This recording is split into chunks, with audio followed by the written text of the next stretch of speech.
যে ছেলেটার চুল মুশরিকের মতো, বেঈমানের মতো।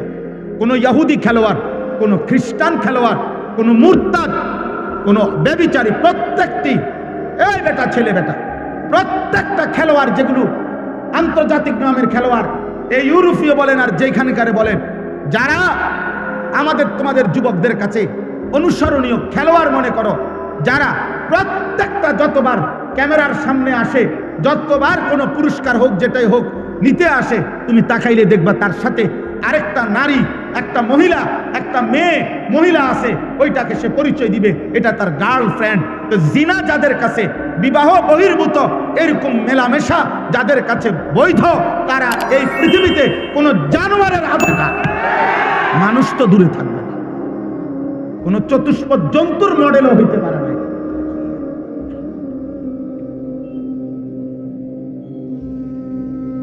সে প্রকাশ্যে মহিলাকে নিয়ে সে ছবি তুলতেছে, ক্যামেরায় পোজ দিতেছে, এটা তার গার্লফ্রেন্ড। ছি ছি ছি বেটা, ঘৃণা হওয়া উচিত বেটা, রুচির উপরে বেটা, রুচির উপরে ঘৃণা হওয়া উচিত বেটা। হায়া, লজ্জা এক মানুষের সৃষ্টিগত নিয়ামত, আল্লাহর দান এটা।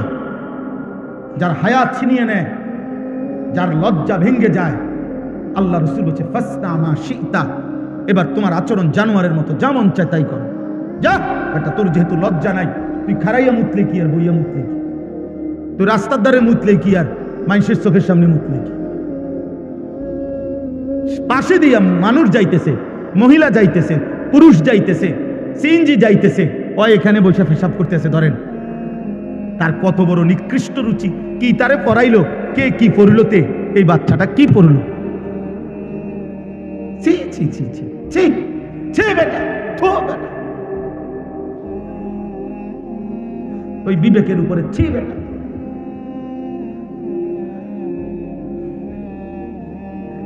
আফসোস বেটা, আফসোস। এই জন্য আমরা এটা মনে করাইলাম, আমি একজন বাবা অভিভাবক মনে করাইলাম, আরেকবার বুঝাপড়া করি। আপনারা কারো যদি বুঝার দরকার হয় বা আমগুলোর লগে তর্ক করতে মন চায়, আপনি কইয়েন, আমি আমু। কোন দিন তর্ক করবেন সেদিন আমু, ইনশাআল্লাহ ইনশাআল্লাহ। ইউরোপের পড়ার উপরে ভরসা করিলে শুধু মুসলমান হয়ে ওইটা এই সন্তানকে মনে রাখবেন ইকোনমিক্যাল অ্যানিমেল বানাবে, মানুষ বানাবে। ইউরোপের স্লোগান হলো, পুঁজিবাদের স্লোগান হলো, বস্তুবাদের স্লোগান হলো ভোগ, উপভোগ, জীবন ভোগ করো। ইকোনমিক্যাল অ্যানিমেল, উপার্জনের জন্য নিজেকে গড়ে তোলো। কেমনে পড়লে, কি শিখলে, কি করলে, আর কোন পলিসি অ্যাপ্লাই করলে 1 লাখ টাকা উপার্জন হবে, আরো পলিসি খাটাও, এবার মাসে 3 লাখ টাকা আসবে, আরো পলিসি খাটাও, পরিশ্রম আরো বাড়াও, এবার মাসে 10 লাখ টাকা ইনকাম হবে, আরো পলিসি লাও, তুমি একসাথে 3 কোটি টাকা ব্যাংক লোন নাও, তারপরে ফ্যাক্টরি খুলে দাও, এবার মাসে 1 কোটি টাকা আসবে। তুমি একসাথে, আমারও ওই দিন বলছে হুজুর, আমি দোয়া করতাম, আমার একদিন একজনে কইছে ওনাদের কোম্পানি কিছুদিন আগে 1200 কোটি টাকা লোন নিছে, 1200 কোটি টাকা। আমি দোয়া করতাম, হইতে লাগে, আমি ব্যাককল পাইছি আমার। হ্যাঁ, আপনি আমার ব্যাককল ঠাউরাইছেন, আমি আপনার মতো হারাম করার জন্য দোয়া করতাম। হ্যাঁ, সামনে তো অনেকেরই দেখলে আইস দেই, এগুলোর মধ্যে অনেকগুলোর মধ্যে তো পরে পরীক্ষাগুলো ফরমালি নাই। কথা তো মৌখিক বলতেই হয়, চলতেই হয়, কিন্তু হৃদয়ের ভালোবাসা কোনো নাফরমানের জন্য কখনোই থাকে না। আল্লাহ রাসূল সাল্লাল্লাহু আলাইহি ওয়াসাল্লাম বলছে, লা তুসাহিব ইল্লা মুমিনান, মুমিন ছাড়া কাউকে বন্ধু বানায়ও না। ওয়ালা ইয়াকুল মালাকা ইল্লা তাকিয়ুন, মুত্তাকি ছাড়া কাউকে ভালোবেসে কিছু খাওয়াইও না। হাদিস নবীজি বলেছে সাল্লাল্লাহু আলাইহি ওয়াসাল্লাম। এই জন্য আমি প্রত্যেকটা ছেলে পেলে, বাবা, ভাই, মা, বোন, আপনাদের কাছে এটা বুঝাইতে চাই, আমরা এটা ফিরে আসেন, আপনারা পড়েন, আপনারা ভাগ করে যে যেখানে পারেন পড়েন, কোনো সমস্যা নেই। কিন্তু আপনারা আরেকবার হিসাব দিলাম, আমরা মানুষ হব না কেন, আমরা আল্লাহ চিনব না কেন, আমরা রাসূল চিনব না কেন? এক বিন্দু কোনো যুক্তি তো থাকতে হবে। কোরআন শরীফ না মানার পিছনে একজন মুসলিম পরিচয়ধারী অথচ আল্লাহর কোরআন মানে না, কারণটা কি? তার একটা বাস্তব যুক্তিসঙ্গত কোনো কারণ তো দর্শাইতে হবে। আপনি এটা কোন, আপনি একটা কারণ বলেন। আপনি যে মুসলমান, রাসূলুল্লাহ সাল্লাল্লাহু আলাইহি সাল্লামের সুন্নাত ত্যাগ করলেন কেন? এটার একটা বাহ্যিক কারণ বলেন। দাড়ি কাটার উপরে একজন ভদ্রলোক একটি কারণ দর্শান। একটা লোক, একটা চ্যালেঞ্জ করলাম যে এর কোনো ন্যূনতম, রাসূলুল্লাহ সাল্লাল্লাহু আলাইহি সাল্লাম শতবার দাড়ি লম্বা করতে বলছে, দাড়ি লম্বা করতে বলছে, দাড়ি লম্বা করতে বলছে। এখন আপনি যে কাটলেন, আমি আপনার লোকের তর্ক করছি না, আপনার লজ্জাও দিচ্ছি না, কিন্তু আপনার কাছে কোনো এটার উপরে দলিল ভিত্তিক যুক্তিসঙ্গত কোনো কারণ আছে কিনা সেটা পেশ করেন। আপনি থাকলে এখন দাঁড়াইয়া বলেন, আমি শুনি যে এর কোনো ন্যূনতম কোনো উপকার পৃথিবীর কোনো চিকিৎসা বিজ্ঞান, কোনো দার্শনিক, কোনো পণ্ডিত, কোনো বুদ্ধিজীবী, কোনো গবেষণাগারে প্রমাণিত হয়েছে? কোথায় সেটা? কোথায় সেটা? কি নাই, কোথাও কারো কাছে নাই, আমি শুনি নাই। এরপর আমি বহুত লোকের জিজ্ঞাসি, বহুত জেনারেল শিক্ষিত, একেবারে উচ্চ শিক্ষিত লোক আলহামদুলিল্লাহ আমাদের সাথে সম্পৃক্ততা আছে, মহব্বত করে। জিজ্ঞাসি, স্যার আপনি বলেন, বাইর করে দেন, আপনি গবেষণা করে বাইর করে দেন। দাড়ি কাটার উপরে সৌন্দর্য, অথবা দাড়ি কাটলে দাড়িওয়ালা মানুষের চাইতে দাড়ি কাটুন না মানুষের এক সুতা একটু বেশি সুন্দর দেখা যায়, এটার উপরে যুক্তিটা কি? এটার উপরে একটা অথেন্টিক কথা বলেন যে এটা কোন যুক্তিতে বোঝা গেল যে হুজুর এই আলোকে প্রমাণিত হয়েছে যে দাড়িওয়ালার চাইতে দাড়িবিহীন মানুষের সৌন্দর্য বেশি ফুটে ওঠে। এটা কি? সেটা যুক্তিটা কি বলেন? কিন্তু দাড়িওয়ালা সুন্দর দাড়িবিহীন মানুষের চাইতে, এ কথার উপরে আমি দলিল দিতে পারবো। আপনারটার উপরে আপনি দেন, আমি দিমুখী লেগে, আপনারটা আপনি বাইর করেন, আমারটা আমি করি। এই পৃথিবীতে 1450 বছরে লক্ষ লক্ষবার প্রমাণিত হয়েছে রাসূলুল্লাহ সাল্লাল্লাহু আলাইহি সাল্লাম, ওনার সাহাবায়ে কেরাম 1 লক্ষের চাইতে বেশি সাহাবী রাতে দিনে সকালে দুপুরে দিবানিশি নবীজিকে দেখছেন হাজার হাজার বার, লক্ষবার। প্রত্যেকেই অকপটে সাক্ষ্য দিছেন, যতবার নবীজিকে দেখছি খোদার কসম এর চাইতে সুন্দর এই গোটা সৃষ্টিতে আর কাউকে দেখিনি। তাহলে বুঝা গেল দাড়িওয়ালা চেহারা লক্ষের চাইতে বেশি সাহাবীর দৃষ্টিতে সুন্দর, অনুসারীদের দৃষ্টিতে সুন্দর। 1 2 কোরআনুল কারীমের মধ্যে আছে ওয়াদ-দুহা ওয়াল-লাইলি ইযা সাজা, এই শব্দের 2 তাফসীর। এক তাফসীর হলো ওয়াদ-দুহা শব্দের অর্থ হলো আল্লাহ তাআলা বলছেন, হে বন্ধু আমার, আপনার এই পবিত্র চেহারা, যে চেহারা আলোকোজ্জ্বল, আপনার এই সুন্দর আলোকোজ্জ্বল নূরানি পবিত্র আলোকিত সুন্দর চেহারার আমি আল্লাহ কসম করছি। রাসূলুল্লাহ সাল্লাল্লাহু আলাইহি সাল্লামের চেহারা মুবারকের কসম আল্লাহ করছেন, তাইলে আল্লাহর কাছে এই চেহারা যদি সুন্দর না হয় তাহলে তিনি কসম করছেন কেন? আর নবী সাল্লাল্লাহু আলাইহি সাল্লামের চেহারা মুবারক দাড়িওয়ালা ছিল না দাড়িবিহীন? খালাস। আপনি একটা নাম কই দেখেন, ওই আপনারা দেখেন, ওনার পিছনে 3 জন মুরব্বী বসা। দেখেন দেখেন ভাই, তোমার পিছনে দেখো, তুমি ঠ্যাঙ্গালগি দিয়ে দাঁড়াও, মোবাইলে কষ্ট হইতেছে তো তোমার ছবি উঠাইতে,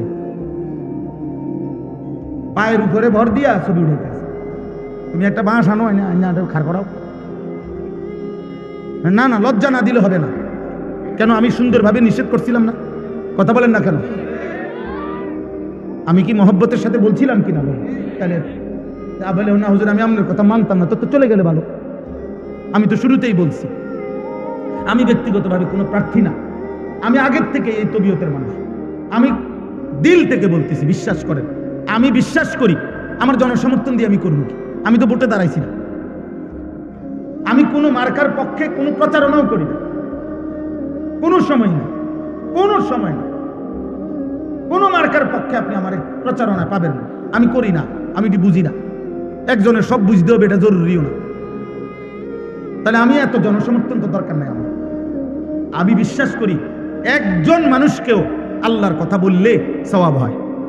হয় একজনকে আল্লাহর কথা বললে সওয়াব হয়নি, তো আমার সওয়াব দরকার, আমার নেকি দরকার। আমি সংখ্যা দিয়ে করবো কি? আমার অনেক সময় অনেকে বলে না আমগো মানুষ হুজুরে, হ্যাঁ হুজুর ওয়াজ তো করেন আপনারা, হেদায়েত হয় কয়জন? না না, আমার গোনার দায়িত্ব না তো, না এটা আমার দায়িত্ব দেয় নাই, গুনাহ আমাদের দায়িত্ব। আমি যদি আঙ্গুটি গনি তো এই ডান কাঁধে বাম কাঁধে ফেরেশতা পড়াবো কি কাম? আমা তো উনা করে রাখলো কেন? হ্যাঁ, তো উনারা না গুনবো, হিসাব করবো কারা? এরা। তো গুণা আমার দায়িত্ব নেই, আমার দায়িত্ব মেহনত, আমার দায়িত্ব বলে যাও। এরপরে দ্বিতীয়ত, আল্লাহ নবীকে আল্লাহ বলছে, বন্ধু আমনের পিছনের দিকে তাকাবার দরকার নেই, আপনি শুধু বলতে থাকেন, চেষ্টা করতে থাকেন, দাওয়াত দিতে থাকেন। হেদায়েত দেব কাকে? ফয়সালা সম্পূর্ণভাবে একক আমি আল্লাহর হাতে। আমি যদি ঈমান দেই কেউ ফিরাইতে পারবে না, আমি যদি না দেই বন্ধু, আপনি বন্ধু বললেও দেব না। আরে নবী বলার পরও দেয় না ঈমান।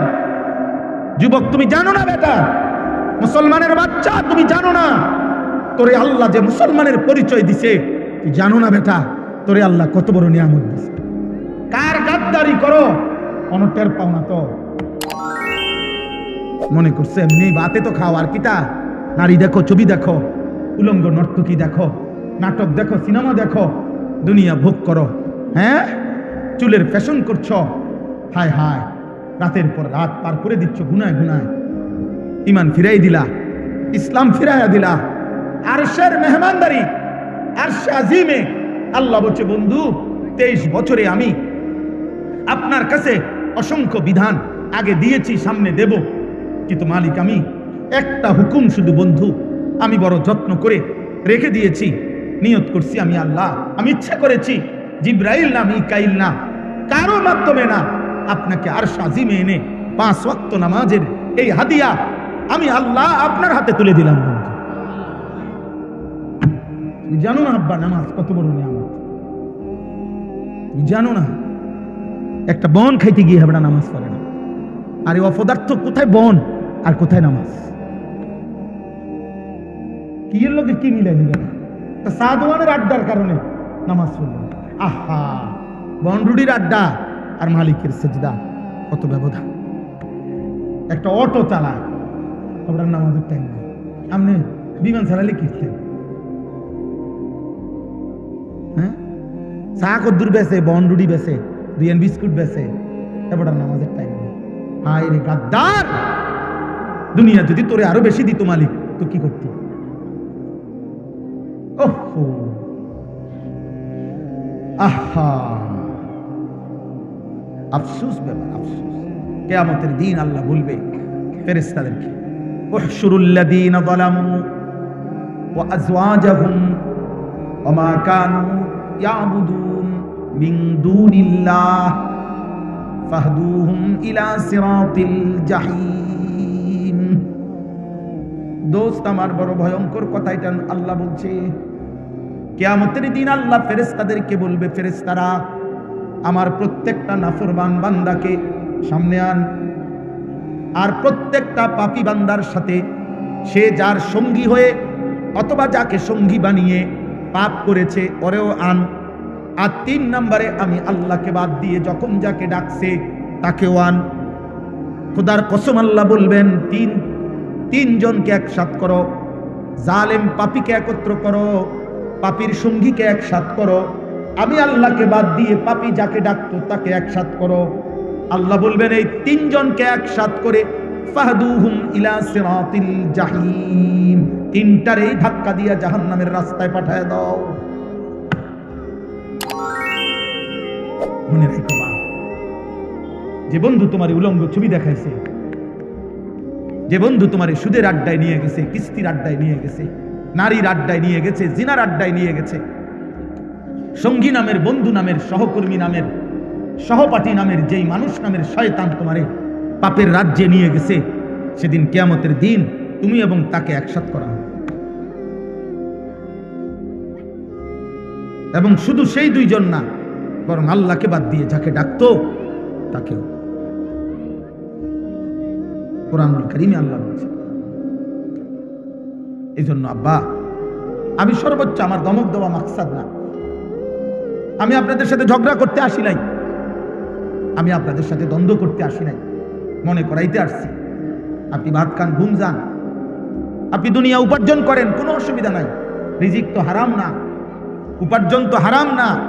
চাকরি, ব্যবসা, কৃষি, ক্ষেত খামার, আয় উপার্জনের বৈধ মাধ্যম, এটা তো হারাম না। তো আল্লাহ ভুলেন কেন? আখিরাত ভুললেন কেন? নামাজ ভুললেন কেন? এক ওয়াক্ত সেজদা দিতে পারলেন না কেন? 60 বছরে, 40 বছরে, 30 বছরে এমন মালিকের কোরআন, এই চোখ যার দেওয়া, তার চোখে তার কালাম, দেখে দেখেও পড়তে পারেন না কেন? যার জবান তার দেওয়া জবানে তার কালাম উচ্চারণ করতে পারেন না কেন? বলে কেন পারেন না? বলে এই আফসোসের কি জবাব দিবেন? এই আফসোসের কি জবাব দিবেন? কিয়ামতের দিন আল্লাহ এই পাপী এবং পাপীর দোসর একসাথে করে এদেরকে বলবেন, ওয়াকিফুহুম ইন্নাহুম মাসউলুন। ফেরেশতা এদেরকে দাঁড় করাও, আমি জিজ্ঞেস করব বান্দা, মা লাকুম লা তানাসারুন। সাংঘাতিক কথা আল্লাহ বলবেন সেদিন প্রত্যেক পাপীকে এবং তার পাপের সঙ্গীদেরকে একসাথে করে আল্লাহ বলবেন, মা লাকুম লা তানাসারুন। এই নাফরমান, তোর কি হলো? তোরা একজন আরেকজনকে আজ সাহায্য করছো না কেন? সেদিন না বলছিলা তুমি, দোস্ত তুই নিশ্চিন্ত থাক, আমি তোর পাশে আছি? আল্লাহ বলেন, সেদিন না বলছিলা দুনিয়াতে, আজ তাকে সাহায্য করছো না কেন? মা লাকুম লা তানাসারুন, কি হলো তোমাদের? পরস্পরকে সাহায্য করছো না কেন? বাল হুমুল ইয়াউমা মুস্তাসলিমুন। আল্লাহ বলে না, যার কেউ সাহায্য করবে না, বরং প্রত্যেকেই আমি আল্লাহর সামনে মাথা নুয়ে পড়বে। স্যারেন্ডার, নেতাও স্যারেন্ডার, কর্মীও স্যারেন্ডার, বন্ধুও মাথা নুইবে, সহযোগীও মাথা নুইবে, প্রত্যেকেই মাথা নুয়ে ফেলবে। পাপীও, পাপের সঙ্গীও, পাপ কাজের সহযোগিতাকারীও। এজন্য এটা বড় মারাত্মক। আমি তো করি নাই, না না, সহযোগী হলেও বিপদ। আল্লাহ নবী বলছে, যেমন হাদিসে আছে, লাআনাল্লাহু আকিলার রিবা ওয়া মুকিলাহু ওয়া শাহিদাইহি ওয়া কাতিবাহু। আল্লাহ নবী বলছে, যে সুদ খায় তার উপরে আল্লাহর লানত, যে সুদ দেয় তার উপরে আল্লাহর লানত, যে সুদের সাক্ষী থাকে তার উপরে আল্লাহর লানত, যে সুদের কথা লিখে দেয় তার উপরে আল্লাহর লানত, লানত, লানত, লানত। কিছু বলার থাকলে নবীকে বললেন। আপনার যদি কোনো আপত্তি থাকে, অসুবিধা কেউ, যিনি বলছেন ওনারে বলেন। উনি আছেন মদিনা শরীফে, ওনার কাছে গিয়ে বলে আসুন, রওজা শরীফে গিয়ে, যে আপনি এটা বললেন কেন, এত বড় কথা বললেন কেন? আমরা মুসলমান, আমাদের আখিরাত ভুলে গেলে চলবে না। আমরা মুসলমান, আমাদের আল্লাহ ভুললে চলবে না। আমরা মুসলমান, আমাদের নবী ভুললে চলবে না রে আব্বা। নবীজি সাল্লাল্লাহু আলাইহি ওয়াসাল্লাম মক্কা বিজয়ের পরে তায়েফের যুদ্ধ করার আগে যুদ্ধের ময়দানে সাহাবাদের 2 জন সাহাবীকে তিনি দূরবর্তী অঞ্চলে পাঠাইছেন, যে তখন যুদ্ধের একটি আধুনিক, ওই সময়কার যে এখন যেটাকে দূর পাল্লার ক্ষেপণাস্ত্র বলে, ওই সময় ওইটা শিখবার জন্য যে পাথর মেশিনের মাধ্যমে একটু দূরে ছুঁড়ে মারা যায়, এইটা শিখাইবার জন্য নবী সাল্লাল্লাহু আলাইহি সাল্লাম 2 জন সাহাবীকে পাঠাইছেন, যে তোমরা 2 জন গিয়া ওইটা শিখে আসো। তাহলে এই যে 2 জন সাহাবী এই মিনজা দূর পাল্লার এই ক্ষেপণাস্ত্র শিখতে গেছে, ওনারা কোরআন শরীফ শুদ্ধ পড়তে পারতেন না। কথা বলেন না কেন? ওনারা 5 ওয়াক্ত নামাজ পড়তেন না। তাইলে রাসূলুল্লাহ সাল্লাল্লাহু আলাইহি সাল্লাম বলছেন, উতলুবুর রিজকা মিন খাজায়াল আরদ। জমিনের তলদেশ থেকে, জমিনের নিচে তোমাদের রিজিক আছে, তোমরা সেটা তালাশ করো, খুঁজো, বের করো। তাহলে এই যে খনিজ সম্পদ আহরণ, এটার জন্য নবী আদেশ করছেন। তাহলে নবীজি আদেশ করছেন যাদেরকে, যে মাটির তলদেশ থেকে তোমরা রিজিক অন্বেষণ করো, এই কথার অর্থ হইল তোমরা যারা খনিজ সম্পদ আহরণ করবে, তোমাদের নামাজ পড়তে হবে না, তোমাদের কোরআন শরীফ অশুদ্ধ হইলেও চলবে।